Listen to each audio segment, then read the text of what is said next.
Chers compatriotes, je tenais à m'exprimer aujourd'hui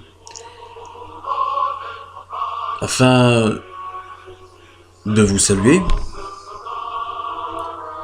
et vous souhaiter une très bonne reprise pour ceux qui ont l'opportunité de prendre quelques jours de repos et de continuer sur votre lancée.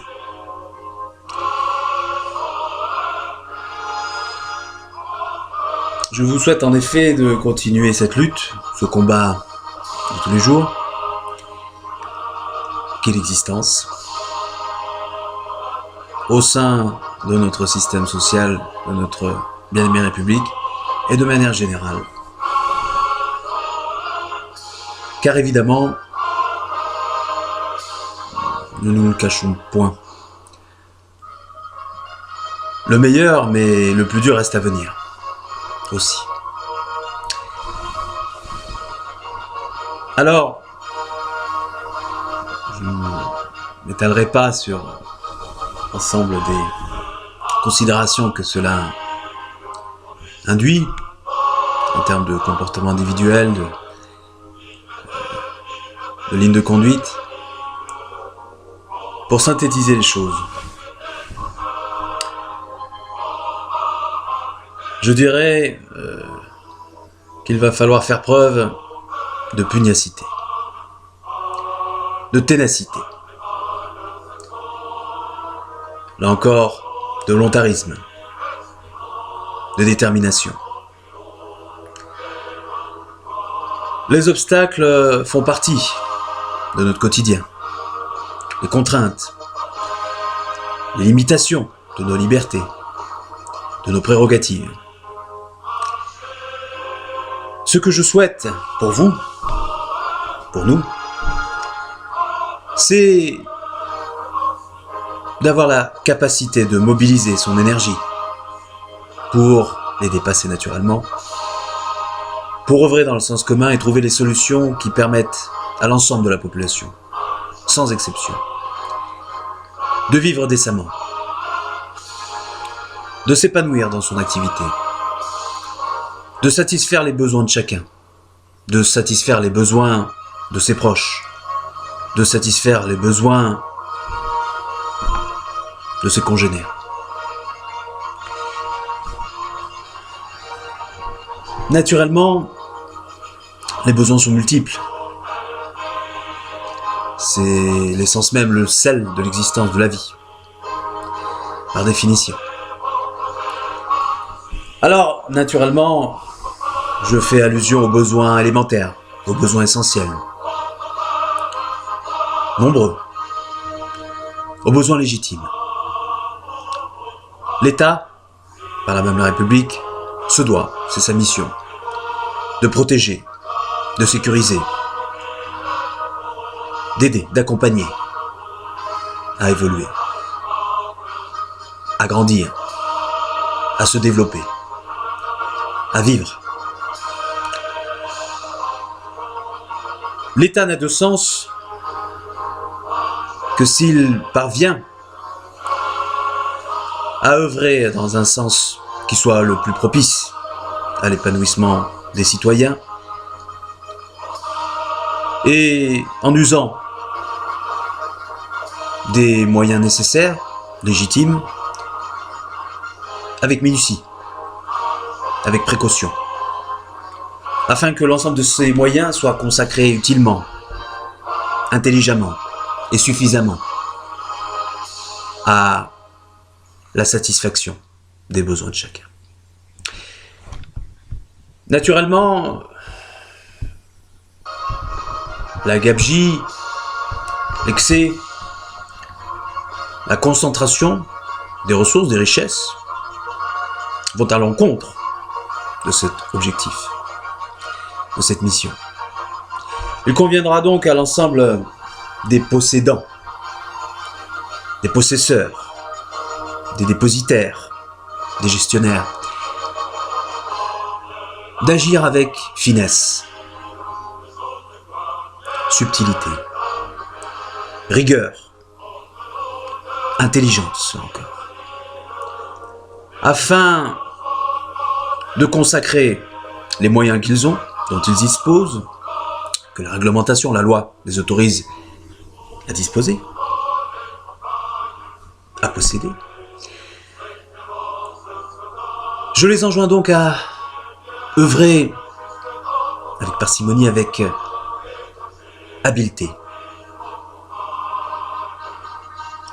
à agir dans un sens qui soit réfléchi, structuré, à prendre en compte les requêtes, les plaintes, l'expression des limites et des limitations de chacun dans le domaine. Car naturellement, la vie est imparfaite. Et l'ensemble des citoyens ne sont pas logés à la même enseigne, ne disposent pas des mêmes atouts, des mêmes droits, des mêmes biens, des mêmes richesses, des mêmes chances pour satisfaire l'ensemble de leurs besoins. Il ne s'agit pas de déshabiller Paul pour habiller Jacques, comme le dit la célèbre maxime, mais plutôt d'aider Paul à aider Jacques, à l'accompagner, à lui permettre de s'émanciper, à lui donner la possibilité de l'autonomie, de l'indépendance, de l'autosubsistance, le cas échéant. Mais surtout, à faire en sorte que Paul et Jacques se tiennent la main, s'accompagnent mutuellement, se rendent des services intelligemment, réciproques, afin que Paul poursuive son ascension, ou en tout cas continue son chemin dans les conditions qui sont les siennes, et que Jacques, à son tour, bénéficie, profite d'un système qui, jusqu'alors, l'éliminait, le marginalisait, tout simplement le soustrayait à cet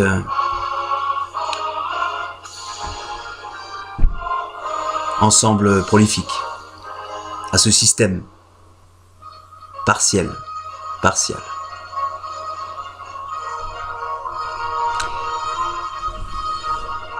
Jacques ne sera pleinement épanoui, satisfait, comblé, que si Paul lui permet de trouver les voies de son enrichissement, et sinon enrichissement, les voies de son indépendance financière, ou tout simplement statutaire.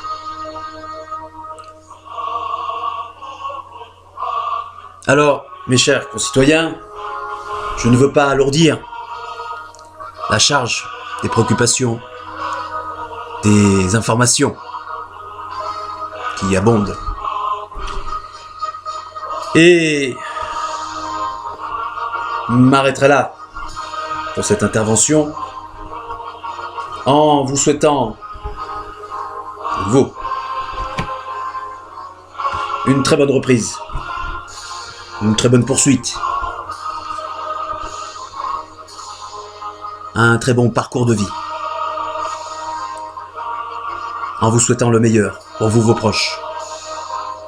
Et je ne manquerai pas, naturellement, le cas échéant, régulièrement, de vous exprimer mes préoccupations, mes ambitions, mes principes, mes valeurs et les idées que je me fais du vivre ensemble en France. Alors, vive l'indépendance, vive l'autonomie, Vive la liberté, l'égalité, la fraternité, la démocratie, la bonne santé. Vive l'allégresse, vive la joie, vive l'instant, vive le présent, mais surtout le futur. Vive nos racines passées, nos acquis, le fruit de nos efforts. Et surtout, vive la tolérance, l'altruisme, la générosité, l'universalisme, l'intégrité. Bref, vive la République, vive le bien commun, vive le service public et vive la France.